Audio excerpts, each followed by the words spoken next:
During the 1950s, the southern states of the United States had set up laws that reinforced segregation. This meant that many public areas in that area had been split up into two sections. One section was to only be used by white people, and the other section was to only be used by African Americans.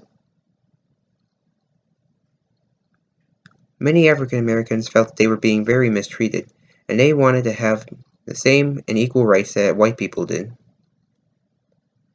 Thus, beginning in the early 1960s, many different African American leaders helped rise up and would do different peaceful protests and other events that would help gain the rights that they deserved.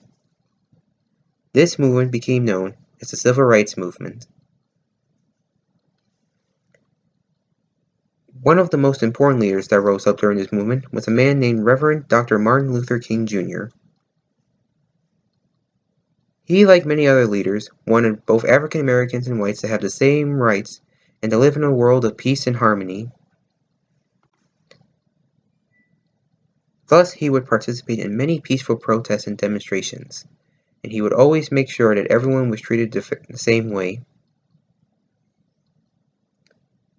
One of his most famous acts was giving his famous I Have a Dream speech in front of the Lincoln Memorial. His speech helped to inspire many people to live in a world of peace and harmony. Thanks to people like Martin Luther King Jr., African Americans were eventually able to gain the rights that they so deserved, and African Americans and whites were able to live in a world of peace and harmony. Hopefully one day the rest of the world can be just like that.